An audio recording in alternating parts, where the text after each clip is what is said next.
तो बेटा आप जैसे देख सकते हैं आज का जो टॉपिक है वो है Bohr's model of hydrogen atom.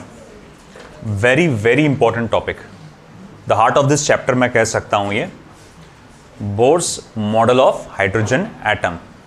और उसमें हम लोग क्या क्या पढ़ने वाले हैं, है ना। These points has been classified according to me. ये एनसीईआरटी में इस तरह से नहीं है, एनसीईआरटी में डायरेक्ट ये पॉइंट दिया है, बस सब टाइटल जो दिया हुआ है तो उससे मैंने क्लासीफाई किया है।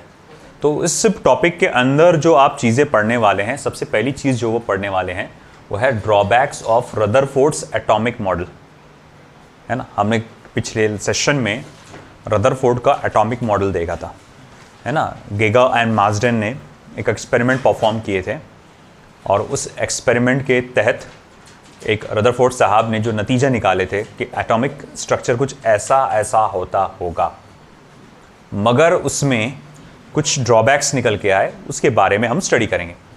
फिर आया Bohr's postulate of stable atomic model कि भैया Bohr's postulate of stable atomic model क्या होगा।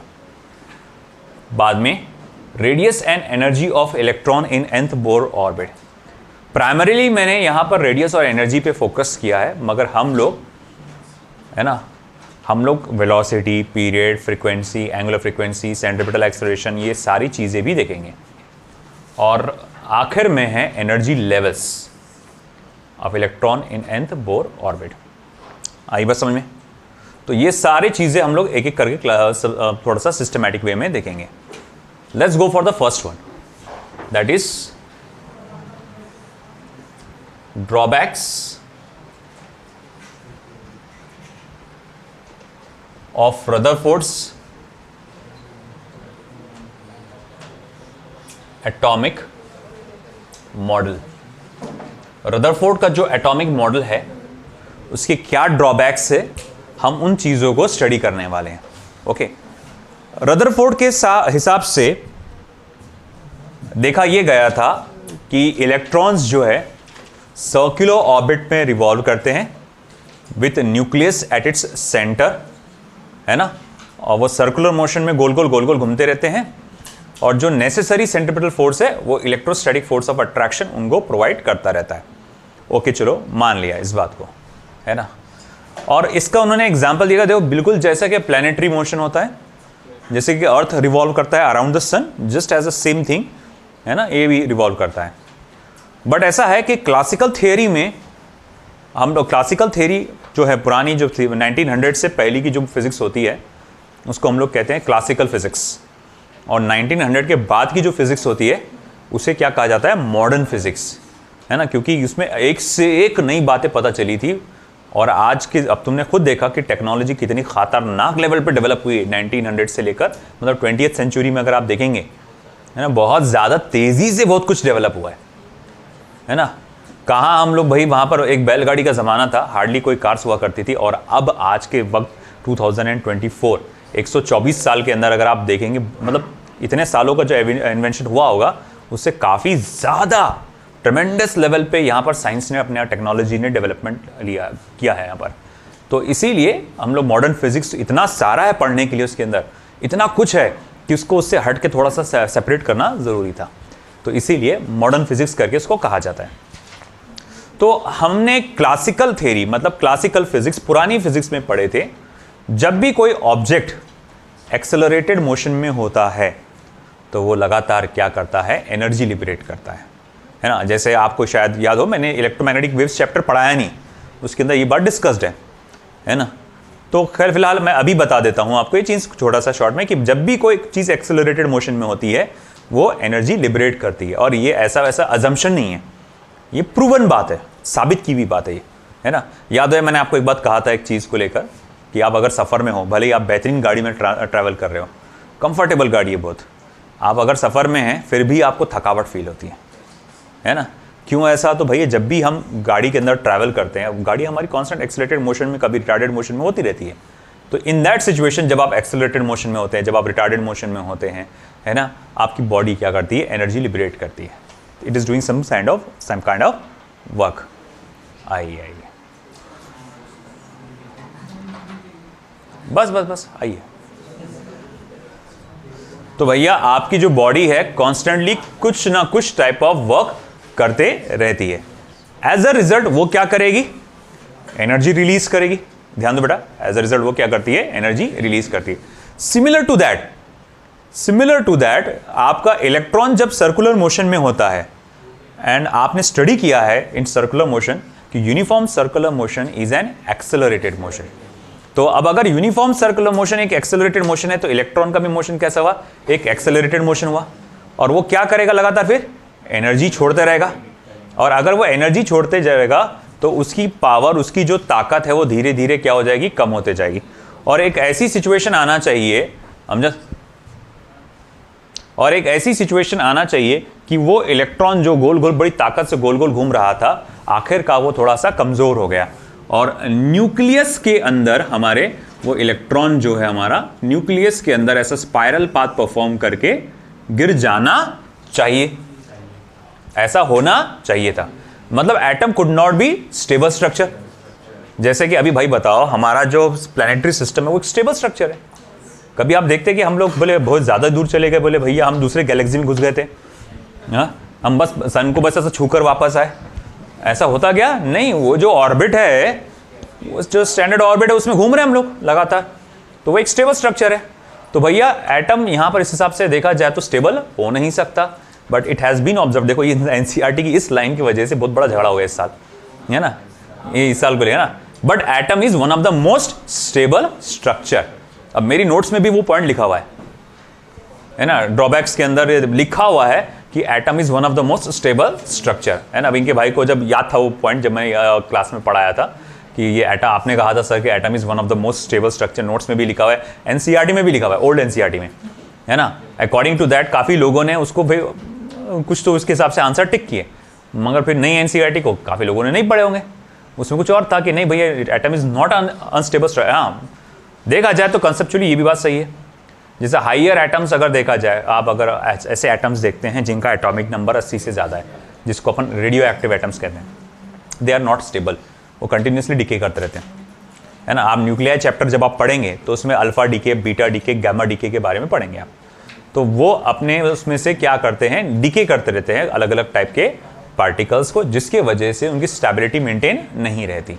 तो कंसेप्चुअली अगर पूरी डिटेल में बहुत बारीकी से अगर देखा जाए तो ये बात कुछ हद तक के सही भी है, मगर हम अगर इस पार्ट पे स्टडी करें, हमारा फोकस किस बात पे, एटॉमिक स्ट्रक्चर पे फोकस है। एक जनरल वे में अगर देखा जाए तो ये पार्ट सही भी है ना।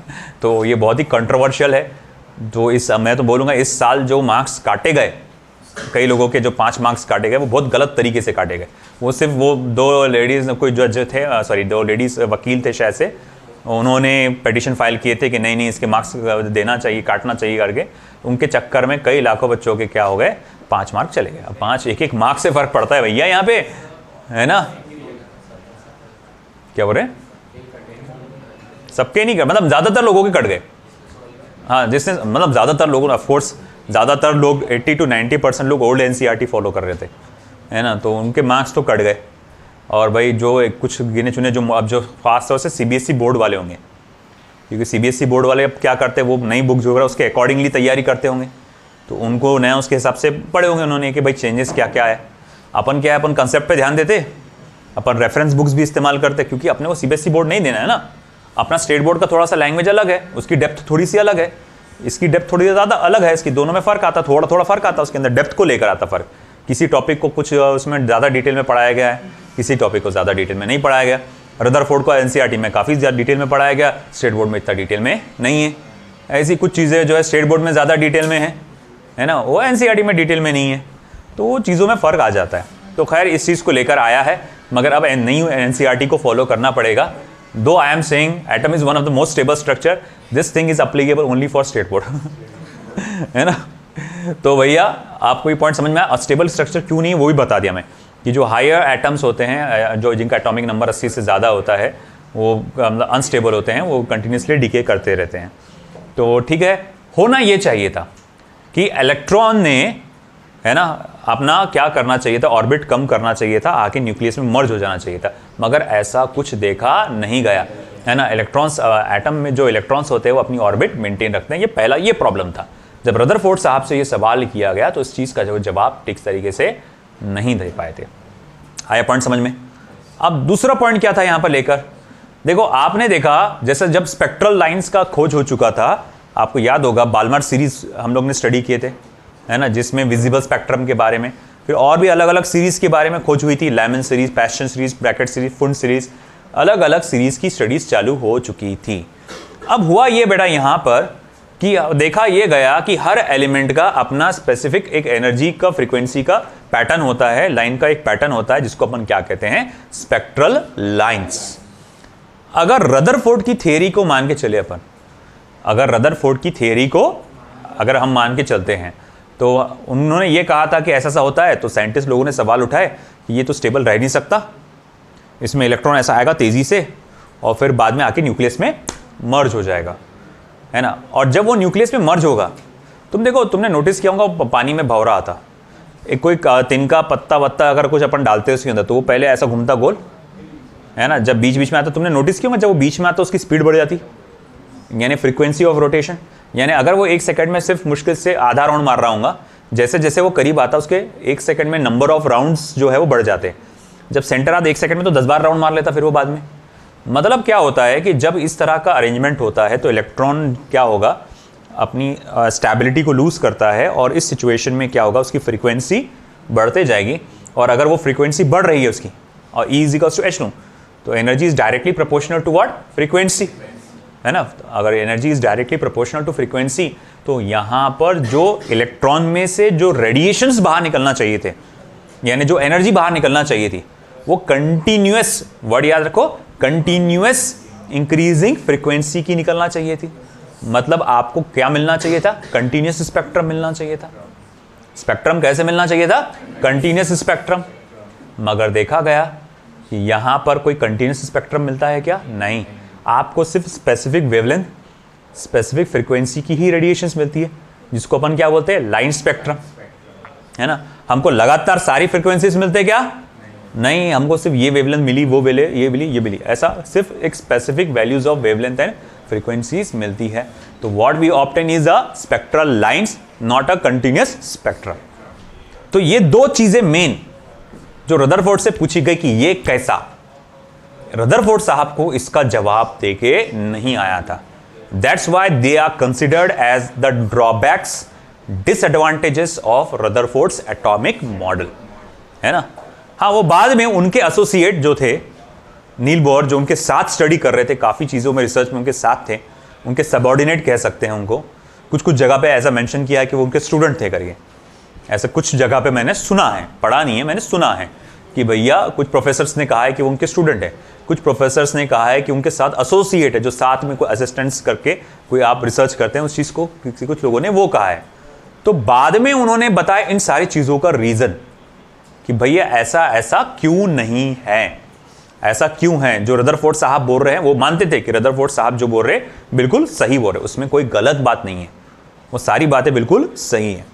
मगर उसमें फर्क क्या है, डिफरेंस क्या है, क्यों ऐसा है, उसका रीजन बोर साहब ने दिया था, जिसको हम लोग ने कहा था नील बोर्स पोस्टुलेट, है ना। बेसिकली दो बातें थी ना, दो ड्रॉबैक्स थे ना उनके, दो सवाल थे जिनका जवाब नहीं दे पाए थे वो, है ना। तो इसी बेसिस पे उन्होंने दोनों सवाल का जवाब भी दिया। उसमें 3 पोस्टुलेट्स है, उसमें एक पोस्टुलेट को तो उन्होंने वापस एज इट इज डिकोड किया, जैसा कि रदरफोर्ड साहब ने कहा था वैसे ही उन्होंने भी कहा, और बस 2 जो सवाल थे, दोनों सवाल का जवाब दिया, जिसको कहा गया बोर्स पोस्टुलेट। आई बात समझे। तो चलिए हम आगे बढ़ते हैं। लिखाऊं कि नहीं लिखाऊं, रहने दो, लिखाता नहीं, लिखा देता, चलो मोर है ना तुम वाले, सर लिखा दो करके, रिवीजन के लिए काम में आएगा, क्योंकि तुम्हारे को टाइम लगेगा थोड़ा सा, दिस संडे तक के इंशाल्लाह आपको ये नोट्स पूरी मिल जाएगी। तो मैं शॉर्ट में कुछ चीज़ें लिखा देता हूँ, ओरली बोल देता हूँ, आप लिख लीजिए। Drawbacks of Rutherford's atomic model, लिखो। According to this atomic model, first point, according to this atomic model,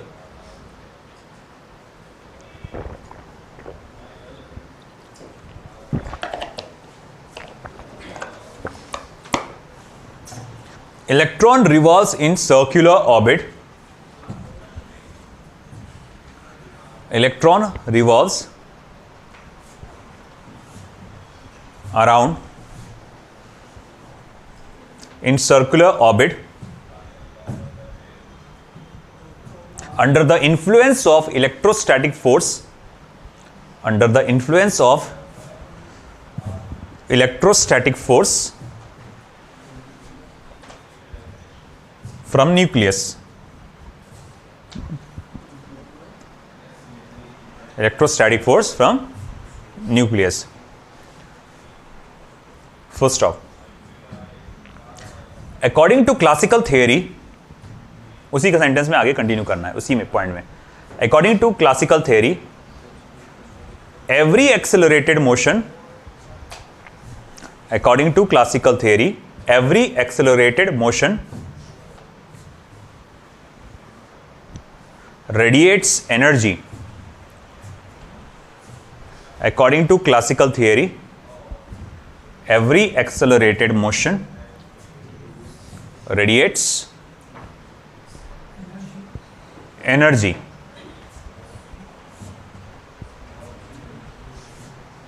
As a result, every accelerated particle radiates energy. As a result, देखिए आपने every accelerated particle radiates energy. As a result, the electron should lose its energy. As a result, the electron should lose its energy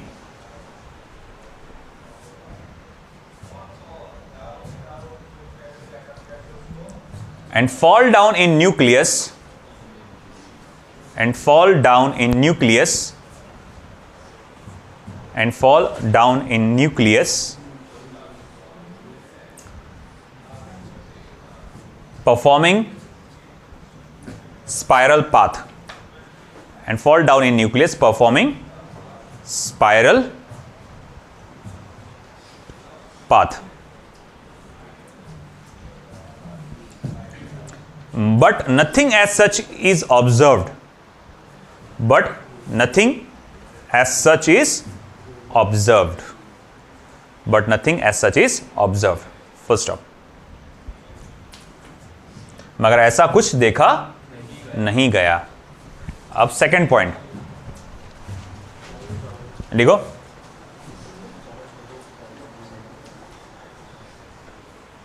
As the radius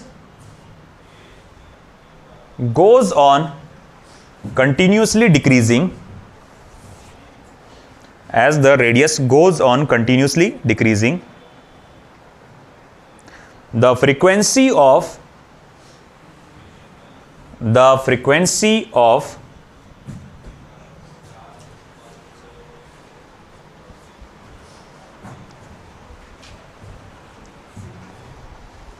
orbit of electron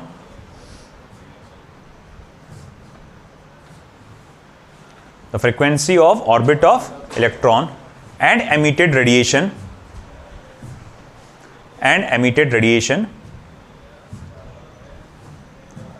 goes on increasing.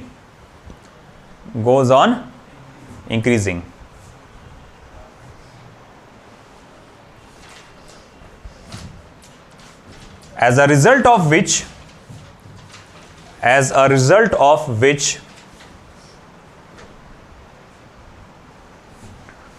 continuous spectrum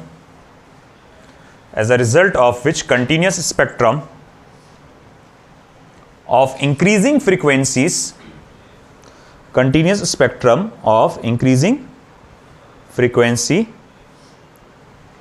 should be obtained. Continuous spectrum of increasing frequency should be obtained.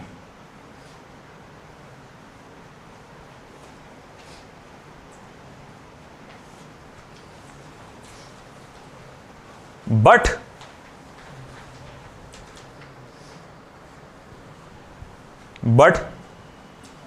what we obtain is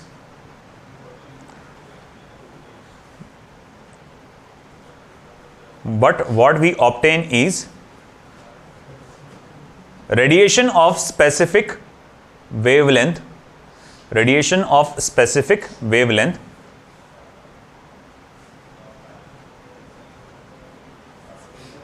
wavelength और frequency, radiation of specific wavelengths और frequencies, plural में लिखना, radiation of specific wavelengths and frequencies, specific wavelengths and frequencies called as spectral lines, called as spectral lines, जिनको आप क्या कहते हैं बेटा, स्पेक्ट्रल लाइंस कहते हैं, लाइंस। चलिए अब बढ़ते हैं हम लोग आगे बोर्स पॉस्टुलेट पे।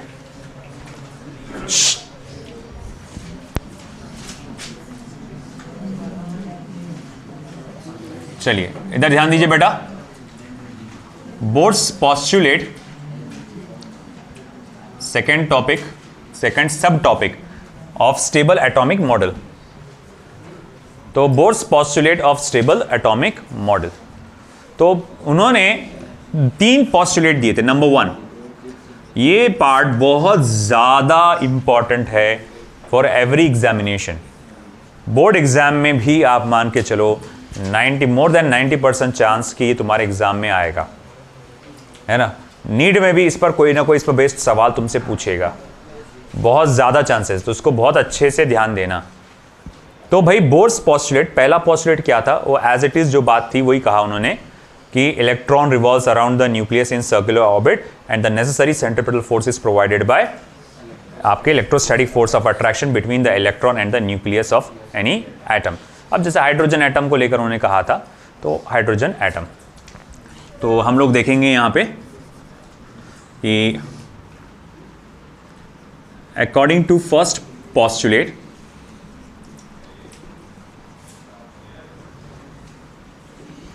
electron revolves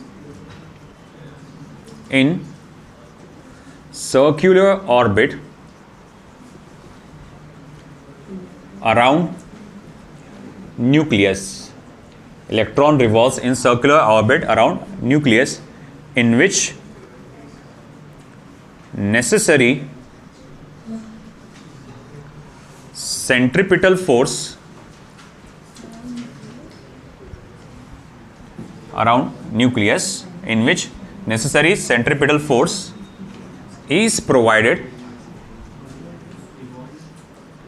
necessary centripetal force in which necessary centripetal force is provided by electrostatic force of attraction। तो नेसेसरी सेंट्रिपेटल फोर्स कौन प्रोवाइड करता है? Electrostatic force of attraction, that is mv² upon r is equals to 1/4πε0 e² upon r²। बोले e² क्यों? Proton का एक charge, electron का एक चार्ज। आपको बता दूं कि इन्होंने जो ये जो सब पोस्टुलेट्स दिए थे, ये सिर्फ हाइड्रोजन एटम को ध्यान में रख के दिए थे। आगे जाके इनका ये ड्रॉबैक भी बना था कि आप हाइड्रोजन का छोड़ के कोई बात करते ही नहीं, आप बाकी के एटम्स का क्या है ना। वो बाद में पता चला कि इसको कैसे लिखा जा सकता है। इस बाद में इस फॉर्मूले में मॉडिफिकेशन हुआ, मैं ये मॉडिफिकेशन नीचे लिख देता हूँ कि इसे फिर ऐसा लिखा गया mv² अपॉन r 1/4πε0, है ना। अब देखो अपना फोकस किस पे है? एक इलेक्ट्रॉन के ऑर्बिट पे। किस पे फोकस है? एक इलेक्ट्रॉन के ऑर्बिट पे। अब कोई भी एक x एटम है, उसके अंदर कुछ z नंबर ऑफ प्रोटॉन्स होंगे, z नंबर ऑफ प्रोटॉन्स होंगे, और एक कई सारे इलेक्ट्रॉन है, मगर हमारा फोकस तो किस पे है?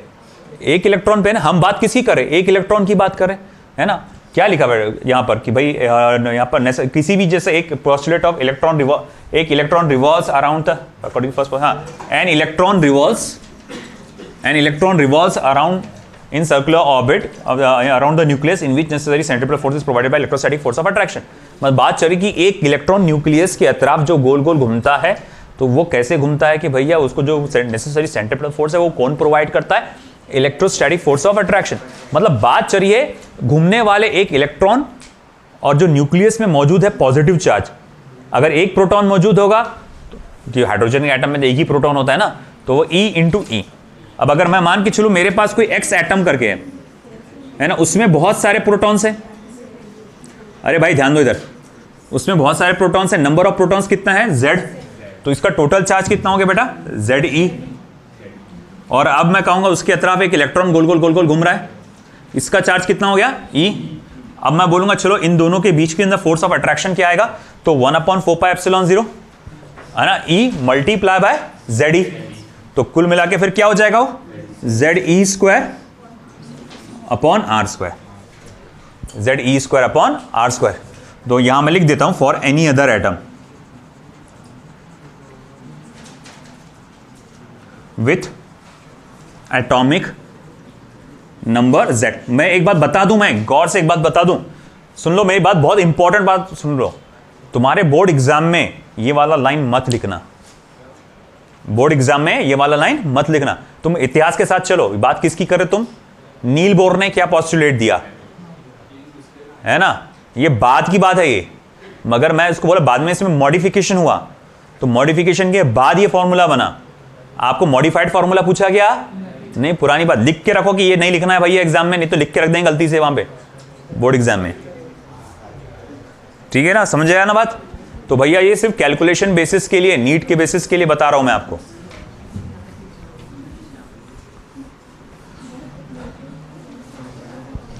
चलो इधर ध्यान दो अब। तो ये था उनका पहला पॉस्टुलेट। अब आएगी बारी तीसरे पॉस्टुलेट की, अब दूसरे पॉस्टुलेट की। अब दूसरे पॉस्टुलेट में क्या कहा उन्होंने, दूसरे पॉस्टुलेट में उन्होंने पहले ड्रॉबैक का जवाब दिया, दूसरे पॉस्टुलेट में उन्होंने पहले ड्रॉबैक का जवाब दिया। अब उन्होंने दूसरे ड्रॉबैक में क्या, दूसरे पॉस्टुलेट में क्या था ऐसा, तो सवाल क्या था ड्रॉबैक का पहला, तुम्हारे हिसाब से इलेक्ट्रॉन गोल गोल घूमता है, तो अगर गोल गोल घूम रहा है तो वो मोशन कैसा हुआ, एक्सेलरेटेड मोशन। तो होना क्या चाहिए था, उसने एनर्जी लिबरेट करना चाहिए था, है ना, और इसी वजह से वो आके न्यूक्लियस में फंस जाना था स्पाइरल पथ में। ऐसा तो कुछ देखा नहीं गया, तो उसके पीछे का रीजन क्या है।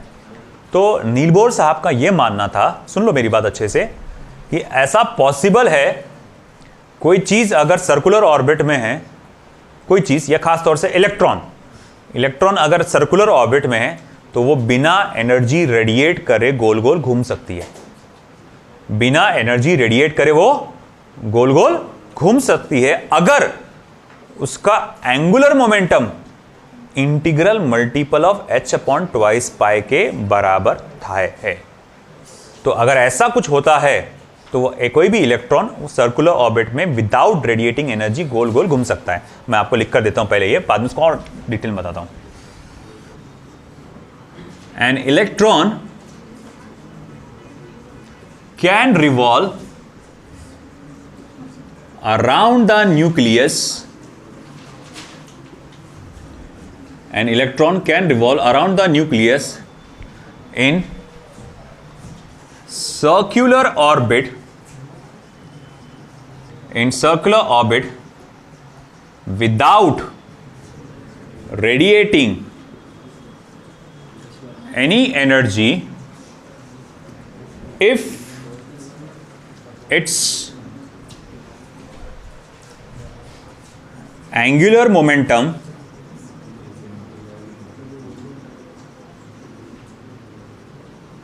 is equal to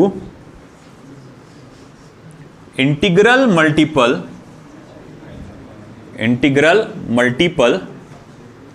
of h/2π, जहां पर आपको मालूम है h क्या होता है, Planck's constant, that is angular momentum is equals to integral multiple of h/2π, और mvr is equals to integral multiple of h/2π, या एंगुलर मोमेंटम को आप ऐसा भी लिख सकते हैं i ओमेगा h/2π। अब देखो ये कैसे आया, इस इक्वेशन पे वो कैसे नतीजे पे पहुंचे, नील बोर साहब इस नतीजे पे कैसे, बाहर से लगा लेना, इस नतीजे पे कैसे पहुंचे वो नहीं बता पाए थे कि ये कैसे आया कॉन्सेप्ट। ये जो भी काउंसिल था जिसके सामने बता रहे थे, ये साइंटिस्ट का जो भी ग्रुप था, उनको ये बता नहीं पाए, उन्हें समझा नहीं पाए कि भैया ये ऐसा क्यों हुआ, ये किस बेसिस पे आपने कहा। ये मैथमेटिकल इक्वेशन किस बेसिस पे आई वो नहीं समझा पाए थे, तो इसी वजह से इनका ड्रॉबैक बन गया था। वंस अगेन ये क्या बन गया था, ड्रॉबैक बन गया था इनका। बाद में अगर आपने देखा होगा डी ब्रॉय, आखिरी टॉपिक आपने नोटिस किया होगा, सबसे लास्ट, सब टॉपिक नहीं, अपने चैप्टर का सबसे आखिरी टॉपिक देखो इंडेक्स में, हाँ, de Broglie's explanation of Bohr's second postulate, नजर आया है ना। तो जब डी ब्रॉय साहब ने बोर का सेकंड पोस्टुलेट उन्होंने एक्सप्लेन करके बताया कि भैया हाँ, नील बोर साहब ने जो बोला है वो बिल्कुल सही बोला, ये कोई ऐसी रैंडम फालतू बात नहीं है, उनकी बात में बिल्कुल एक सेंस है बनता है यहाँ पर। क्योंकि जब उनसे पूछा ये कैसे आ गए तुम इस मैथमेटिकल कंक्लूजन में, तो वो उनको समझा नहीं पाए थे प्रॉपर्ली, आया समझ में। तो ये एक उनका सेकंड पोस्टुलेट आ गया। पहला पोस्टुलेट तो वो एज इट इज जो रदरफोर्ड साहब का था वही था कि भाई ऐसा घूमता है, उसके पीछे फॉर्मूला ये होता है ना। सेकंड पोस्टुलेट में बोला कि इलेक्ट्रॉन जो है आपका रिवॉल्व कर सकता है बिना एनर्जी लिबरेट करे, कैसे, अगर उसका एंगुलर मोमेंटम किस चीज के बराबर हो, इंटीग्रल मल्टीपल ऑफ h/2 के बराबर। आई बात समझ में आपको। अब आते हैं हम लोग आपके सेकंड वाले पार्ट पर, जो बहुत बड़ा ब्रेक थ्रू था, है ना, जिसके वजह से हम लोग कह सकते हैं कि आगे जाके बहुत ज़्यादा डेवलपमेंट हुआ इस साइंस में, इस फील्ड में। ये इधर का हो गया, फर्स्ट पोस्टुलेट सभी का हो गया। चलिए, तो अब हम बढ़ रहे हैं आगे थर्ड पोस्टुलेट की तरफ।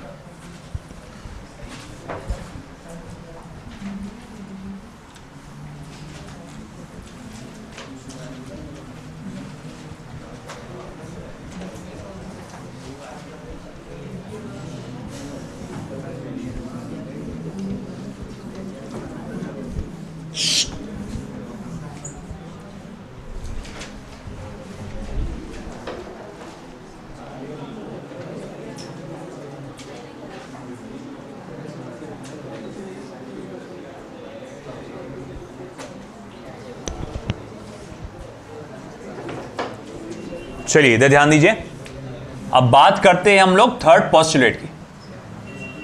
फोकस करिए इधर। बात ये चली थी कि भाई उनसे जब पूछा गया बोर्ड साहब से कि रदरफोर्ड साहब ने जो अपना स्टेटमेंट दिए थे उसमें ये बताया गया था कि भैया वो एटम ऐसा स्टेबल होता है, तो जो दूसरे लोगों ने इसका कंक्लूजन निकाला, उस पर से जो सवाल निकाला, वो कहा कि देखो भाई तुम्हारे हिसाब से पहले तो भाई एनर्जी एटम स्टेबल रह नहीं सकता तुम्हारे मॉडल के हिसाब से। दूसरी बात ये है, जब ये इलेक्ट्रॉन ऐसा एनर्जी लिबरेट हो रही होंगी, अगर इसमें एनर्जी लिबरेट हो रही होंगी तो किस वजह से लिबरेट हो रही होंगी, क्योंकि वो इलेक्ट्रॉन जो है ना वो स्पायरल पाथ परफॉर्म कर रहा होगा और वो आके न्यूक्लियस में मर्ज हो रहा होगा। तो जब इलेक्ट्रॉन ऐसा स्पायरल पाथ परफॉर्म करके ऐसा न्यूक्लियस में मर्ज हो रहा होगा तो वो जो है वो लगातार जो है रेडिएशन जो इमिट करेगा वो बढ़ती हुई फ्रीक्वेंसी की रेडिएशन रहेगी, यानी जिसकी फ्रीक्वेंसी बढ़ रही है। आप समझो बात को, बढ़ती हुई फ्रीक्वेंसी मतलब अगर मैं विजिबल की बात करूं तो लाल से नीले की तरफ जा रहा है वो, पहले लाल फिर उसके बाद ऑरेंज फिर येलो ग्रीन, मतलब हर एक कलर आपको देखने को मिलेगा। मतलब ऐसे इमेजिन करो कि एक इलेक्ट्रॉन पहले गोल घूम रहा है ना, मान लो गोल घूमने की वजह से उसने एनर्जी लिबरेट कर रहा, तो उसमें से लाल कलर की लाइट नीचे निकलती हुई नजर आएगी, फिर ऑरेंज नजर आएगी, फिर येलो, फिर ग्रीन, फिर ब्लू, ऐसा करते करते करते करते सारे कलर्स नजर आना चाहिए, है ना, ऐसा नजर आना चाहिए, है ना। मगर ऐसा नहीं होता है, हमको तो बस सिर्फ कुछ स्पेसिफिक वेवलेंथ्स मिलते हैं, सिर्फ कुछ स्पेसिफिक कलर्स नजर आते हैं। तो ऐसा उसके पीछे का कारण क्या है, तो उन्होंने ये बताया कि देखो क्या होता है कि हर इलेक्ट्रॉन जब ऑर्बिट में होता है, आप जब ये एनर्जी लेवल जब चौथा टॉपिक था ना उस चीज़ में आप पढ़ेंगे वो डिटेल में, हर इलेक्ट्रॉन जब एक ऑर्बिट में होता है तो उसका एक स्पेसिफिक एनर्जी होता है ना। जब ये फर्स्ट ऑर्बिट में होगा, जैसे कि अगर मैं कहूँ किसी भी एटम के अंदर, हाइड्रोजन एटम के अंदर कितने शेल होते हैं,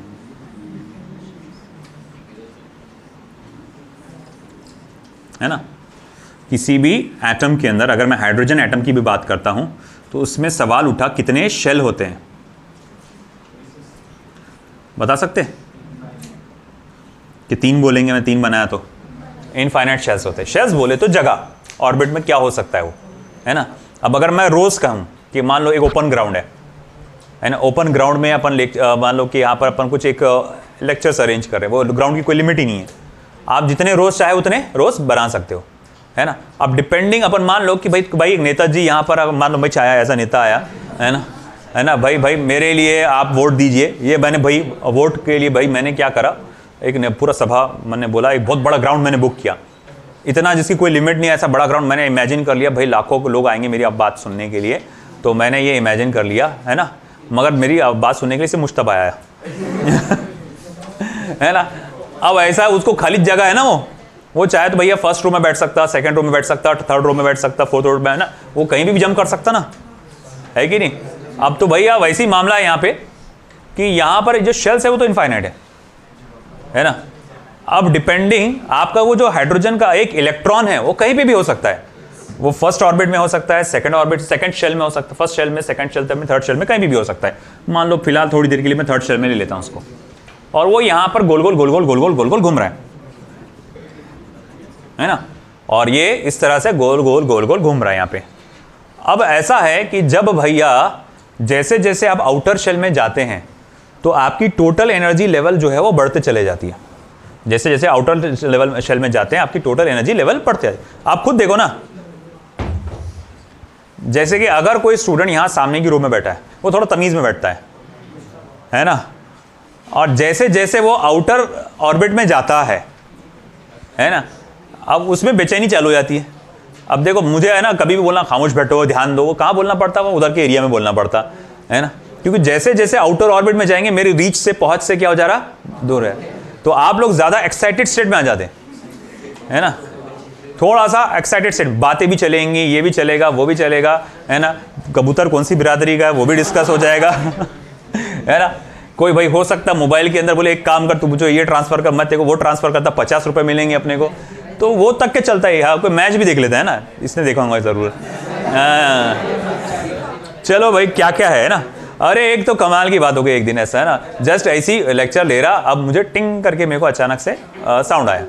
तो भाई क्या हुआ कि भाई व्हाट्सएप पर मैंने देखा कि भैया उतने में, जैसा कि मैंने देखा किसी का मैसेज आया, तो अब मैंने बोला बच्चों को कि तुम ये लिखते बैठो, ऐसे मैंने ओपन किया देखने के लिए क्या मैसेज आया। उतने में बस बाई चांस मैं चले गया स्टेटस पे, है ना, तो स्टेटस के उस पर चले गया बाई चांस, और वहां एक स्टूडेंट बैठा हुआ, उसका बस 1 मिनट पहले का स्टेटस अपलोड नजर आ गया अब पकड़ा उसको, फिर मैंने, है ना, बता, बोले सर मैं नहीं हूं, मैं घर में, निकाला मोबाइल उसकी बैग में से, फिर जो सेवा करनी थी की उसकी सेवा फिर हमने तो भाई फिर ऐसा है, तो जैसे जैसे आप बाहर जाते हैं, मतलब आउटर इसमें जाते हैं, आपकी एनर्जी लेवल क्या होती है, बढ़ते चले जाती है, तेरी यहीं बढ़ जाती है ना। तो भैया यहां पर हम लोग क्या देखते हैं, जैसे जैसे आप आउटर शेल में जाएंगे आपकी इलेक्ट्रॉन्स की एनर्जी लेवल क्या होगी, बढ़ते चले जाएगी। अब ध्यान दो बेटा इधर सब लोग। अब जब ये इलेक्ट्रॉन, जैसे देखो मैंने क्या कहा था, हर ऑर्बिट की कोई ना कोई एक स्पेसिफिक एनर्जी लेवल होती है। मान लो ये pth नंबर का ऑर्बिट था, ये कौन से नंबर का ऑर्बिट था बेटा, pth नंबर का ऑर्बिट था, और ये अब क्या करेगा, यहां से जंप करेगा और यहां आएगा, pth ऑर्बिट से जंप करके वो कहां आएगा, nth ऑर्बिट में आएगा। तो भाई जब ये pth ऑर्बिट से जंप करके यहां nth ऑर्बिट में आएगा, तो भैया यहां पर वो क्या करेगा, अब रेडिएशन इमिट करेगा। अब ये फोटोन यहां पर यह एनर्जी जो है वो इमिट करता है, और ये जो एनर्जी होती है फोटोन की जो भी हो गई, वो रहती है इन दोनों के एनर्जी लेवल के डिफरेंस के बराबर। यहां जो एनर्जी लेवल था, सॉरी ये nth पकड़ना है मुझे और ये pth पकड़ना है। तो भैया n से p तक, मतलब n ऑर्बिट में था, p ऑर्बिट में आ गया, तो उसको क्या करना पड़ेगा, उसकी एनर्जी लिबरेट करना पड़ेगा।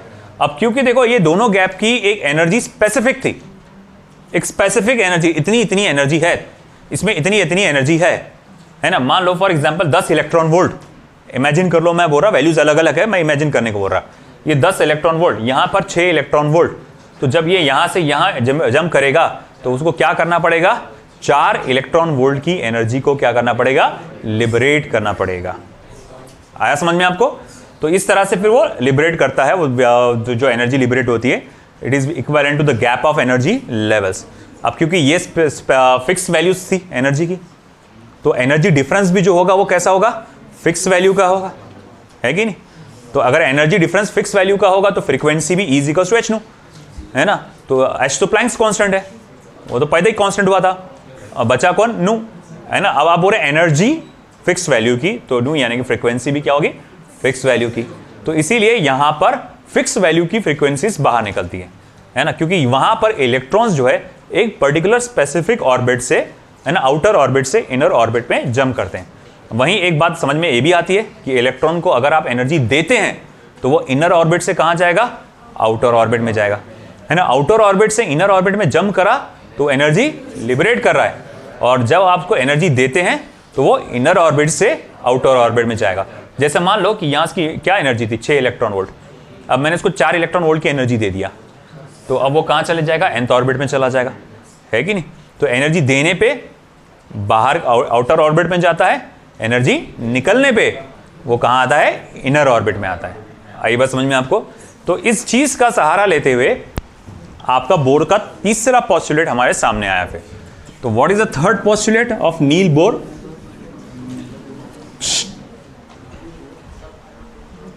क्या बोल रहे,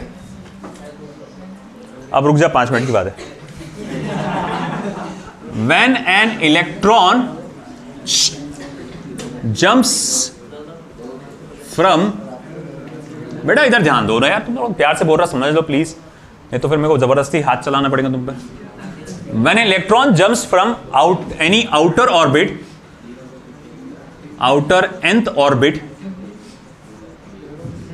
to inner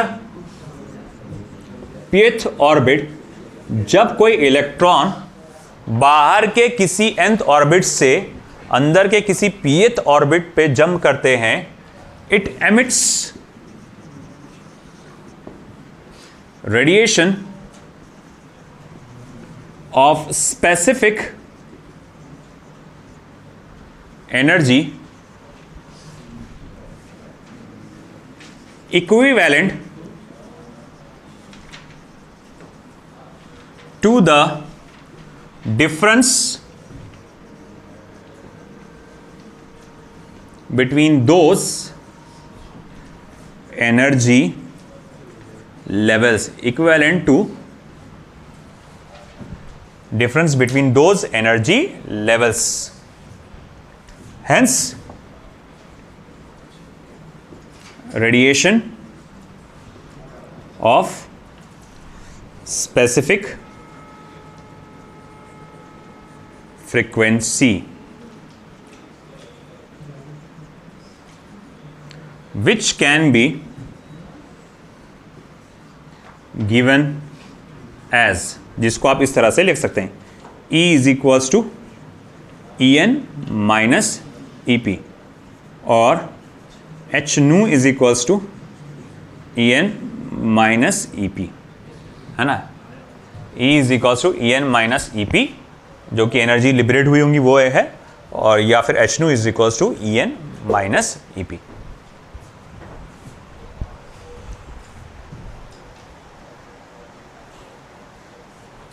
ओके, तो ये थे 3 पोस्टुलेट्स। अब इसके जो आगे का पार्ट है, जो रेडियस ऑफ वेलोसिटी और एनर्जी है, वो अगले सेशन में लूंगा। अभी अपन वो लॉग बुक का जो पार्ट है वो ले लेते हैं।